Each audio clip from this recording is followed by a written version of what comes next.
Gonzalo Torrente Ballester es un gran escritor español que ha llegado quizá tardíamente a su consolidación entre los grandes públicos. Ha sido precisamente con esta novela, la saga Fuga de J.B., con la que Gonzalo Torrente Ballester ha accedido a las grandes mayorías de lectores de España y de América.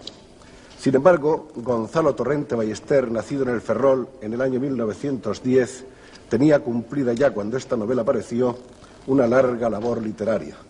¿A qué atribuye usted, señor Torrente Ballester, el hecho de que el reconocimiento de su calidad, su éxito, por así decirlo, popular y clamoroso, que ha ido, por otra parte, aparejado con su entrada en la academia, se haya producido tan tardíamente? Bueno, en primer lugar, yo no creo que sea ni popular ni clamoroso. Vamos a no exagerar. En fin, es un mediano éxito, de mediano para abajo. Grande si se compara con la absoluta ignorancia anterior a la publicación de esta novela. Pues mire usted, estas cosas siempre son muy complicadas. En primer lugar, yo pues ejercí de crítico mucho tiempo y en España se piensa, no sé si acertadamente, que la labor de crítico es incompatible con la de creación. Yo creo que en esto influye un poco lo de los toros, ¿no? Efectivamente, no es fácil ser crítico de toros y al mismo tiempo primer espada. Pero no se puede trasladar de una manera general a otras actividades, y concretamente a la literaria, donde, de hecho, en la mayor parte de los países cultos, los críticos son creadores y los creadores críticos, sin que una actividad interfiera en la otra y sobre todo que se anule. Un señor puede ser crítico y puede ser creador al mismo tiempo, y aquí no se pensaba esto. Y por lo tanto, pues mientras yo fui crítico se me silenció, y cuando dejé de serlo y me marché, y, en fin, y en un momento yo creo que oportuno, se publicó esa novela que usted tiene ahí escandalosamente puesta para arriba, vamos, y yo no sé por qué razones tuvo éxito, porque es una novela muy difícil. Es decir, yo tenía reputación de escritor intelectual y por lo tanto impopular, y esta novela pues es la más intelectual de las mías, indudablemente, ¿no? Y sin embargo ya usted pegó, como dicen, y me largó. Se ha visto, por lo tanto, que un escritor intelectual o intelectualizado no tiene por qué ser necesariamente un escritor de minorías. Bueno, necesariamente no. Pero no crea usted que va la cosa muy descaminada, ¿no? Lo que pasa es que las minorías se han ampliado bastante. El círculo de lectores en España no es el que era hace 40 o 50 años. Indudablemente la gente lee mucho más. Novela muy importante, novela muy elaborada, novela inteligente. Sin embargo, parece que usted no está como muy satisfecho de que haya sido ella precisamente la que le haya puesto a usted esta nueva dimensión del éxito en bandeja. Hombre, en bandeja no, vamos a no exagerar tampoco. Pero en fin, posiblemente alguna obra mía anterior a esta merecería quizá no digo un éxito tan importante, pero por lo menos que se hubiera tenido en cuenta. ¿Por ejemplo? Por ejemplo, Los gozos y las sombras, por ejemplo, Don Juan. Quizá más Los gozos y las sombras. Bueno, a mí me gusta más Don Juan. Es mi obra preferida. Pero en fin, cualquiera de las dos. No quiero decir que se hubiera vendido a chorro, pero quien duda que debía haber tenido una repercusión, creo yo, en fin, una atención crítica, una consideración que no tuvo en absoluto, ¿no? Que tiene ahora sí se lee mucho. Pero pasaron esa novela Don Juan, se pasó. La primera edición se tardó 9 años en venderse. Pero es bonito que le descubran a uno, aunque sea tarde, y para muchísima gente la tarjeta de visita ha sido la saga Fuga, que ha demostrado que había un escritor importante con un dominio del idioma ciertamente jugoso, bello, fresco. ¿Por qué los gallegos tienen esa especial gracia para manejar el idioma castellano? Pues mire usted, esta es una pregunta que me han hecho varias veces, y no solamente a mí, sino en general a todos los escritores gallegos. Y yo pienso que es porque nosotros pensamos en gallego y adaptamos el castellano al ritmo del gallego. Entonces, es la misma lengua, pero con otra música. La misma letra, pero con otra música, ¿comprende usted? Y suena distinto, suena mejor. No cabe duda de que el ritmo en el lenguaje gallego es otro, muy distinto que en el castellano y, por supuesto, que en el catalán. Sí, evidentemente, evidentemente. Esto los lingüistas lo saben muy bien. Es mucho más musical el gallego. Sí, sobre todo cuando hablan las mujeres, ¿no? Bueno, y los hombres también. Eso ya depende de la voz que tengamos. El idioma de Valle Inclán, ¿en qué manera cree usted que está próximo al idioma de Torrente Ballester o viceversa? Mire usted, el idioma de Valle Inclán es mucho mejor que el mío. Es mucho más rico.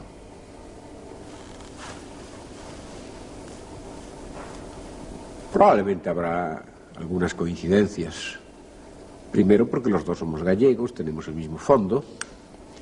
Y luego porque yo he leído a Valle Inclán. Él no me ha leído a mí, como es obvio. Pero de todas maneras, la distancia de bastantes años entre Valle Inclán y yo significa ni más ni menos que el idioma castellano que él aprendió no es el mismo que aprendí yo. Entonces, pues claro, hay una diferencia de esos 40 o 50 años que van desde fines del siglo XIX hasta ahora. Y por otra parte, señor Torrente, lo cierto es que el idioma cambia con una velocidad increíble, con una velocidad antes desconocida. Pues sí, cada vez más. Yo contaba hace un momento aquí que cuando yo regresé de los Estados Unidos, es decir, no cuando regresé, sino en un momento que vine a pasar aquí una temporada, pues creí que estaba en otro país porque no entendía el idioma. En 3 años había cambiado radicalmente. Cambia con una tremenda velocidad. ¿A qué atribuye usted esos cambios tan veloces? Bueno, yo no he hecho ningún estudio sobre esto, no quiero decir ninguna tontería. Pero en fin, probablemente tendrá algo que ver con la velocidad del ritmo de la vida. Por lo mismo que cambian las doctrinas estéticas, cada 2 años ya se busca una cosa distinta.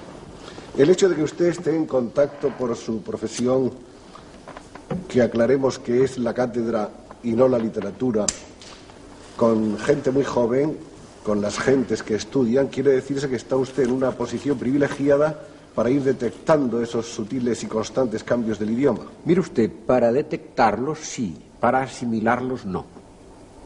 Porque yo creo que para eso hace falta una impermeabilidad que tiene mucho que ver con la edad. Y como yo ya soy poco impermeable, pues me resulta muy difícil asimilar esos nuevos trucos, esos nuevos modos de hablar, ese nuevo argot en una palabra que están usando los chicos y que yo necesito que me lo traduzcan.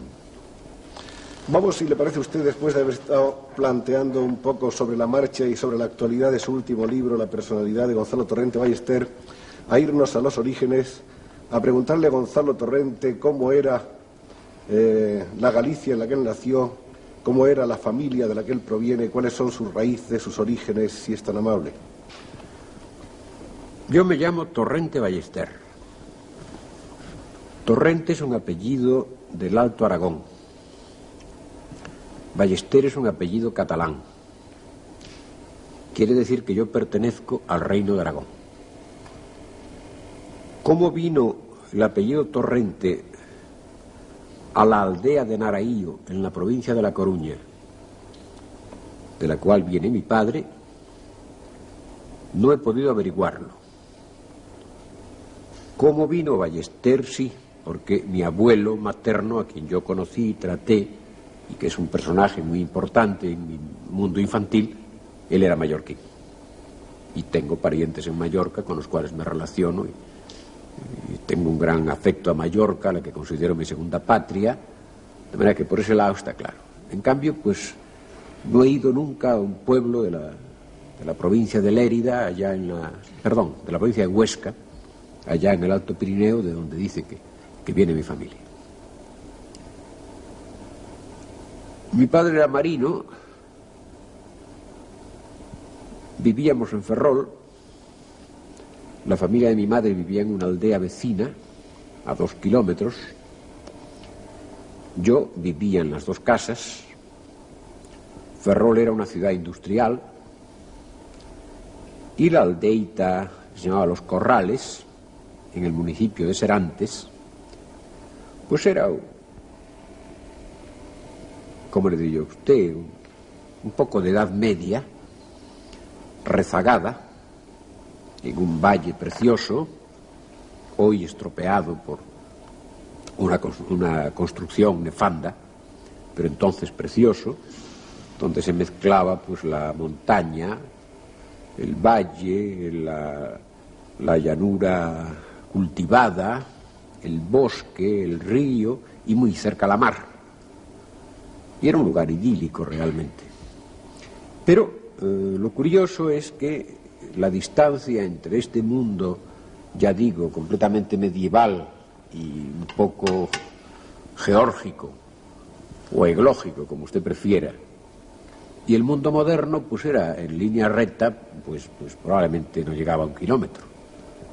Es decir, que desde el balcón de casa de mi abuela yo veía los viernes cómo los reflectores de los acorazados hacían ejercicios lanzando el haz de luz sobre las nubes, ¿no? De manera que una especie de arco que unía la actualidad con el pasado. Para mí, tanto mi pueblo como mi aldea fueron muy importantes en la constitución de mi personalidad. Pero evidentemente prefiero la aldea. Es decir, no es que la prefiera, es que influyó más quizá en mí, por lo menos en los años infantiles, que la ciudad. Es decir, la ciudad empezó a influir desde el momento en que fui a la escuela y ya pasaba más tiempo en la ciudad que en el campo. Pero hasta los 7 años pasaba mucho tiempo en el campo y por lo tanto vivía metido en un mundo que, para entendernos pronto, yo llamaría vallinclanesco, y donde tuve la fortuna de estar rodeado de una docena de personas, todas ellas muy interesantes, mi abuelo, mi abuela, mis tías, hasta los mendigos que llegaban por la puerta. Los mendigos sería un capítulo del cual se podría hablar mucho rato, ¿verdad?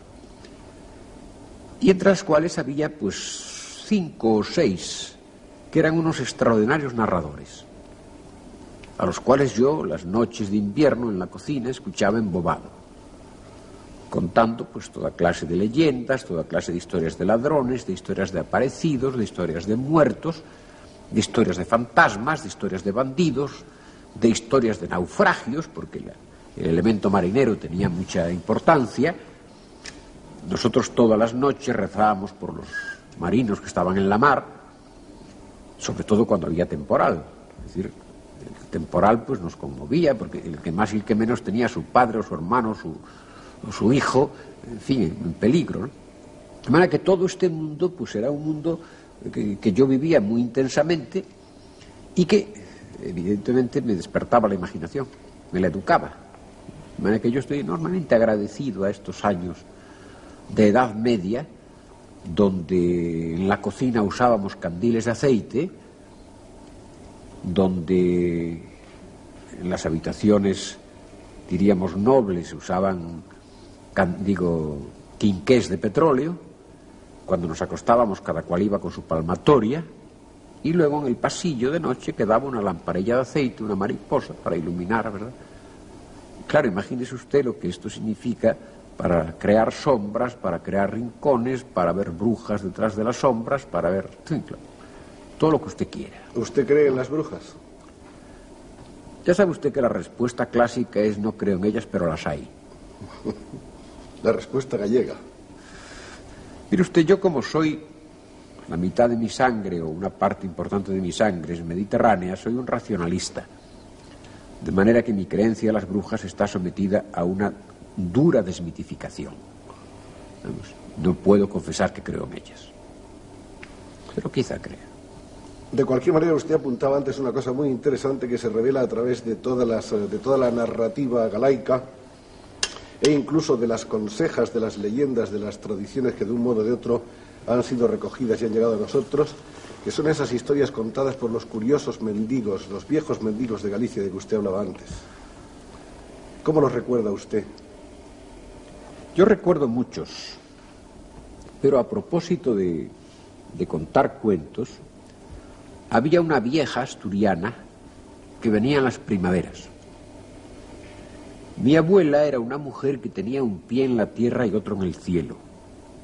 Veía a Jesucristo con cierta frecuencia y siempre sospechaba que detrás del mendigo que llegaba a la puerta pues podía estar Santa Ana o Santa Gertrudis o qué sé yo, incluso la Virgen María, ¿no? De manera que en mi casa se trataba con muchísimo respeto a los mendigos. Pero a esta asturiana, mi abuela solía darle cobijo porque era una mujer que, como se dice ahora, hacía la aldea, ¿no? Permanecía por una semana y recorría, pues en fin, los distintos casales que llamamos allá en Galicia, los distintos grupos de casas, y cuando ya tenía su saco repleto se marchaba. Y dormía en mi casa y comía en mi casa. Y cuando esta mujer comía, entonces mi abuela estaba presente. Y yo, sentado o en el regazo de mi abuela o en un banquito pequeño allí a su lado, escuchando las historias de esta mujer, que eran fantásticas. Y recuerdo que cuando terminaba de comer levantaba los 7 refajos que tenía.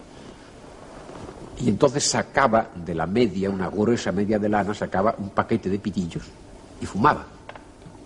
Fumaba, se escondía detrás de la puerta para fumar, para que no la vieran los demás, porque entonces las mujeres no fumaban. Y esta mujer sí contaba muchas historias, todas estas, de toda esta clase de historias. Sus primeros estudios se hacen... Pues mire usted, yo aprendí a leer solo, aprendí a escribir solo y fui al colegio a los 7 años, un colegio de frailes mercedarios, donde hice la primera enseñanza y el bachillerato, colegio del cual años después fui también profesor. Esto ya estaba en la ciudad, naturalmente el ambiente era completamente distinto. ¿La vocación literaria se manifestó de manera temprana? Pues mire usted, una vez hicimos una apuesta, un chico y yo, cuando yo tenía 11 años, de que yo no era capaz de escribir una novela del oeste. Y gané la apuesta. La novela del oeste era un plagio repugnante, ¿no? Pero en fin, salió. Y desde entonces pues me dediqué a escribir, y seguí escribiendo y quemando, ¿verdad? Cada tanto tiempo quemaba todo lo que escribía. ¿Su verdadera vocación era escribir o su verdadera vocación era la docencia, la enseñanza? Uno nunca sabe cuál es su verdadera vocación, porque el que acierta con su vocación pues tiene una gran fortuna. Pero en el caso de una doble vocación como la mía, pues surge el conflicto. Yo naturalmente tenía una vocación profesoral que se manifestó pues bastante pronto, un propósito de hacer una cátedra universitaria. Después se quedó en una cátedra de instituto a causa de la guerra civil y otras muchas cosas. Y lo que a mí mi proyecto, mi ilusión, pues era escribir teatro para los universitarios. Después todo esto desapareció y me convertí en periodista, en escritor de teatro para leer y ya mucho más tarde en novelista. Según mis notas, usted ha escrito para teatro, y puede que haya más, El viaje del joven Tobías, El casamiento engañoso, El retorno de Ulises, Lope de Aguirre e Ínsula Barataria. ¿Hay alguna otra?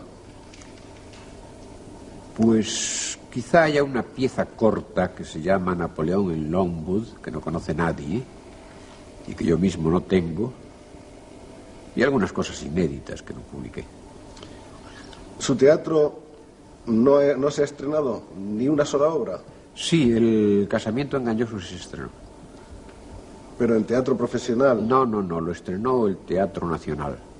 O sea que en teatro profesional usted no ha llegado al gran público nunca. No he llegado ni al grande ni al pequeño. Ni al pequeño. No. Eso de alguna manera usted lo lamenta, me imagino.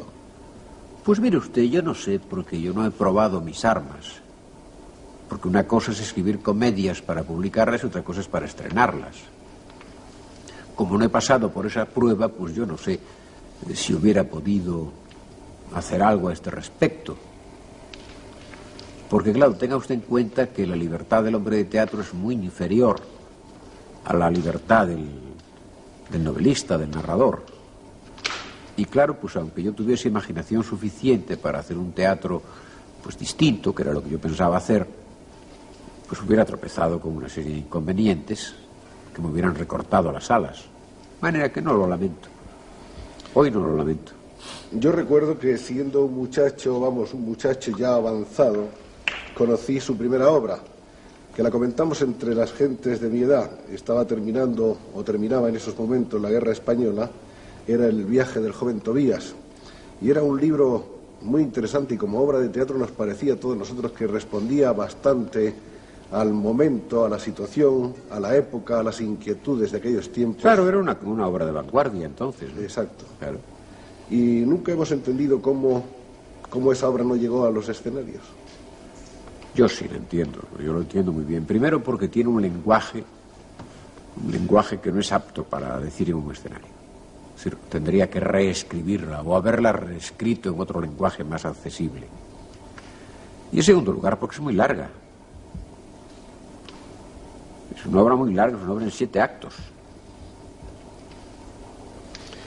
Vamos a hablar ahora de algunas de las obsesiones que se ven en su obra en general, más que obsesiones, digamos que motivos o leitmotivs constantes. No es fácil hacer un análisis de la obra de Gonzalo Torrente Ballester, porque es una obra muy variada, muy compleja, muy brillante, pero se advierten a primera vista una serie de constantes. Una de ellas es, por ejemplo, la teología, la presencia también de una sensualidad muy viva, el escepticismo, quizá como una de las características más constantes y más positivas en el pensamiento de Torrente Ballester. ¿Piensa usted que todo eso es cierto, que estamos más o menos en esa línea? Sí, es cierto, lo que creo es que hay más constantes, ¿no? Hay más, por supuesto. Porque mire usted, la teología aparece efectivamente en bastantes obras mías. Yo tuve una gran preocupación teológica y estudié mucha teología. Estoy últimamente apartado de ella. Pero en fin, no quiere decir que no me interese y que no subyazca a mis preocupaciones actuales. Posiblemente en la novela que estoy escribiendo renazca otra vez la teología en formas un poco metamorfoseadas, ¿verdad? Usted enumerado primero la teología, luego la sensualidad. Sí. Bueno, esto es una cosa que da la tierra. Galicia es un país sensual y yo no tengo por qué avergonzarme de ello, ¿no? Me parece además que la sensualidad, cuando no está pervertida, como decía don Pío Baroja, pues es un elemento muy positivo. La tercera es... el escepticismo. Bueno, esto ya es distinto. Esto ya es una cosa que aparece posteriormente. Yo señalo en mi obra literaria la aparición del escepticismo, de lo que usted llama escepticismo, manifestada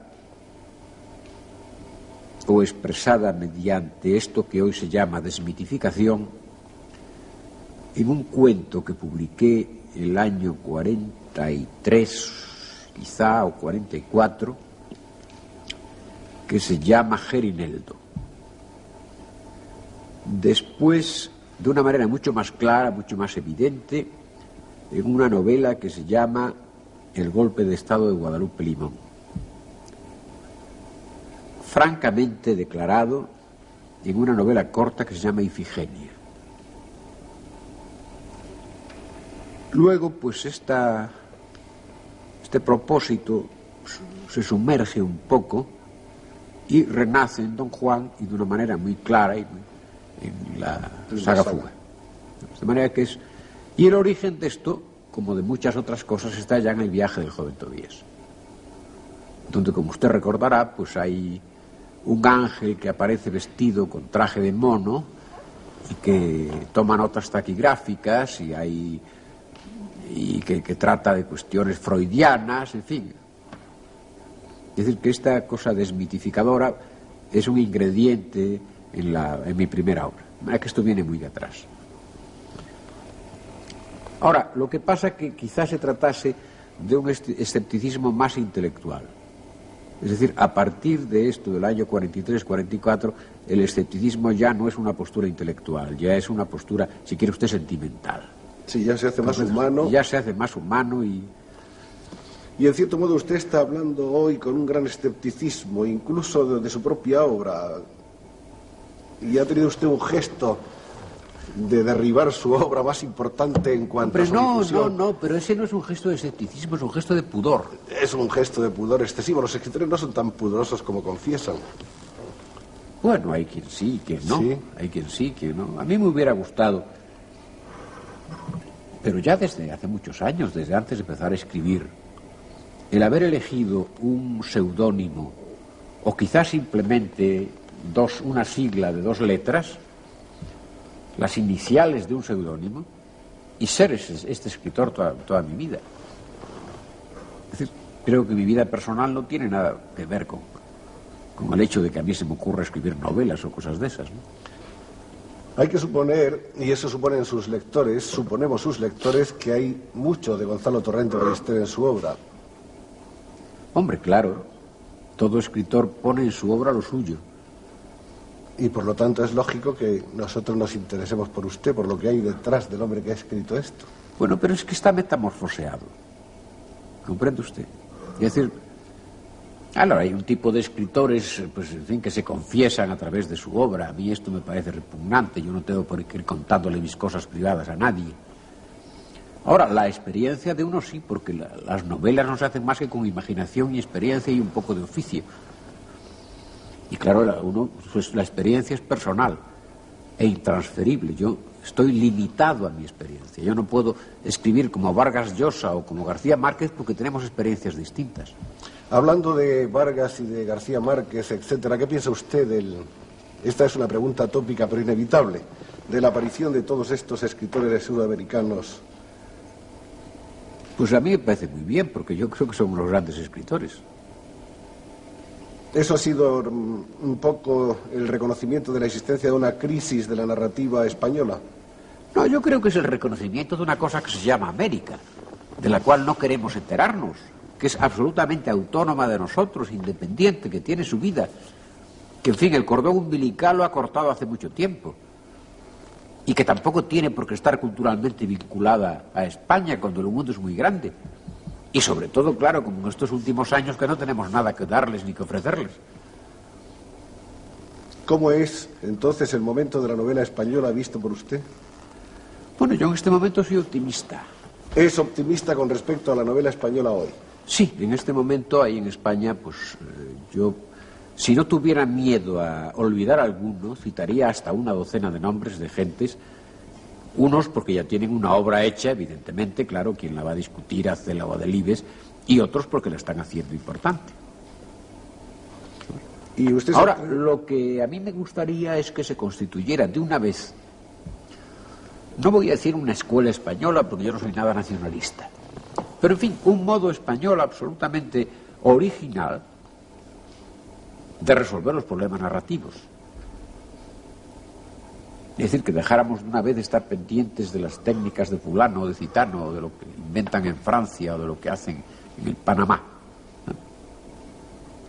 En este sentido, pues, me gustaría mucho que se pudiera hablar de una novela española. ¿A dónde apunta el futuro de la novela nacional?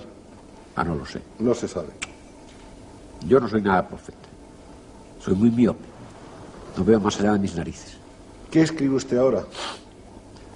Siempre se escribe algo. Estoy escribiendo una novela. ¿Continuación de la saga Fuga? No. Continuación no. Del mismo ciclo sí. Pero en fin, no tiene relación ninguna. Es otra ciudad, es otro mundo. Son otros mitos. Pero no cabe duda que son mitos gallegos, mundo gallego y ciudad gallega, escrita por el mismo señor Gallego.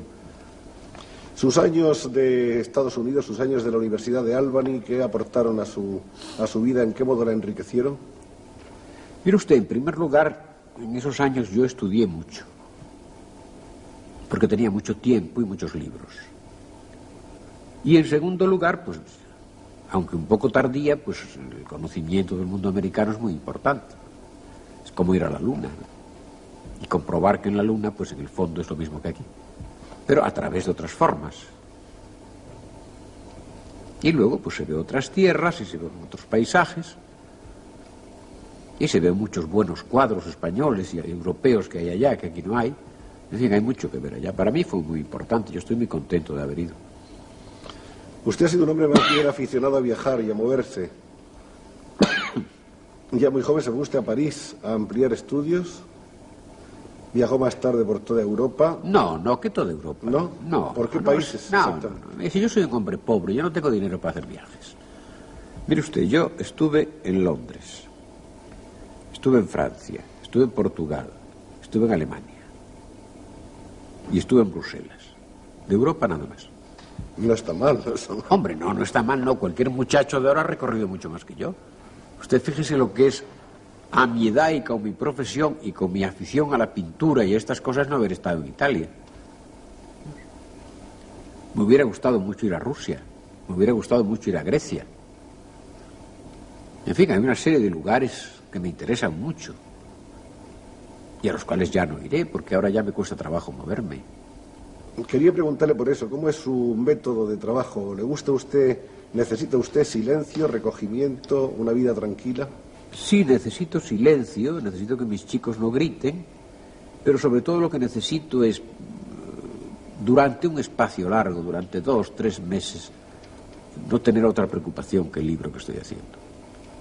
Entonces sí, entonces escribo de un tirón lo que sea, porque soy bastante rápido escribiendo. Ahora, necesito ante todo tener ganas. Y estas ganas las tengo muy pocas veces. Yo soy muy vago. Pero cuando le llega la racha, entonces ya escribe usted de una manera sistemática. Bueno, si me llega la racha y las circunstancias son favorables, entonces sí. ¿Tardó mucho en escribir la saga Fuga? No, en escribirla no. En escribirla tardé 6 meses. En pensarla tardé casi 4 años.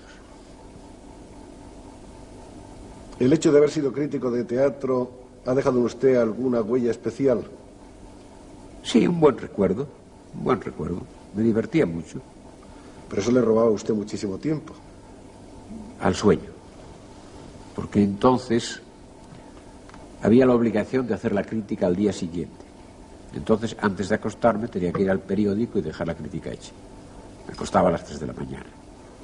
Pero, en fin, fueron unos años. Yo era mucho más joven, por supuesto, y podía hacer esas cosas. Hoy no lo haría. ¿Su sueño sería vivir solo de la literatura? ¿O sería una trampa, en cierto modo? Bueno, mire usted, es un sueño tardío, ¿no? Sí. Es un sueño tardío. Mi sueño sería que cuando me jubile dentro de 4 años, la jubilación que me da el Estado fuese suficiente para vivir y entonces dedicarme a escribir. Pero esto es un sueño absolutamente, es una hipótesis imposible. ¿Comprende usted? Cuando me jubile tendré que trabajar más que ahora. Usted que ha pasado por Pontevedra, por Palma de Mallorca, por Santiago, por Vigo, ¿por qué ahora eligió precisamente Salamanca para residir? Porque es un clima seco. Aparte de que es una ciudad bonita y universitaria, donde hay cierto ambiente, es un clima seco. Y es una ciudad tranquila. Y si le llega la hora de la jubilación, cuando le llegue, ¿cuál es el lugar que usted elegiría para retirarse a escribir? ¿Usted cree que se pueden hacer proyectos a 4 años vista? Yo creo que no se puede hacer proyectos ni para mañana. Pero tener ilusiones y tener unas ciertas ideas siempre es... Pues sí, mire usted, por ejemplo, me gustaría marcharme a Mallorca. Cosa que no podré hacer porque mi jubilación coincidirá con el final del bachillerato de mis 2 hijas, que lo terminarán el año 70 o el 69. Entonces ya vendrá el problema de la universidad. Entonces tendré que vivir en Salamanca o en una ciudad universitaria donde puedan las chicas ir a hacer sus carreras, si es que hacen carreras. De manera que mi vieja ilusión de irme a Palma de Mallorca la estoy viendo cada vez más difícil. Pero en Palma de Mallorca me parece que ya se pueden estudiar algunas disciplinas universitarias. Sí. ¿Y usted sabe lo que cuesta trasladarse a Palma de Mallorca? Pero usted lo pone dificilísimo todo, no hay más que escribir. No, yo soy enormemente realista. Otro libro de tanto éxito como la saga Fuga. Bueno, pues mire usted, si yo escribo un libro de tanto éxito como la saga Fuga, para tener el dinero que me cuesta trasladarme a Palma de Mallorca, necesito esperar lo menos 3 liquidaciones. ¿Comprende usted? Es decir, año y medio. Cuando se tiene 30 años, año y medio no es nada. Cuando se tiene 65, a punto de tener 66, año y medio es una eternidad. De manera que o me toca la lotería, que no juego, o me tocan las quinielas, que no juego, ¿no? O me quedaré en Salamanca. Me parece que le vemos en Salamanca por una larga temporada. Yo también lo creo. Pero por otra parte, usted tiene muchas cosas. Usted, que se muestra tan escéptico, tiene el tesoro de una familia numerosa, tiene niños hasta de 7 años, tiene una piel de muchacho todavía, eso que los americanos llaman baby face. Usted dice que tiene 65 años por coquetería, porque nadie lo diría. Usted comenzó diciendo que nací en 1910. Pero eso es la historia, luego está la realidad, que es otra cosa. No. Yo sé lo que pasa por dentro. Tardíamente le llegó a Gonzalo Torrente Ballester este reconocimiento general de las virtudes de su narrativa y de su idioma. Pero nunca es tarde cuando llega, y nosotros estamos seguros de que ahora, para Gonzalo Torrente Ballester, han de venir todavía días muy hermosos, triunfos muy claros.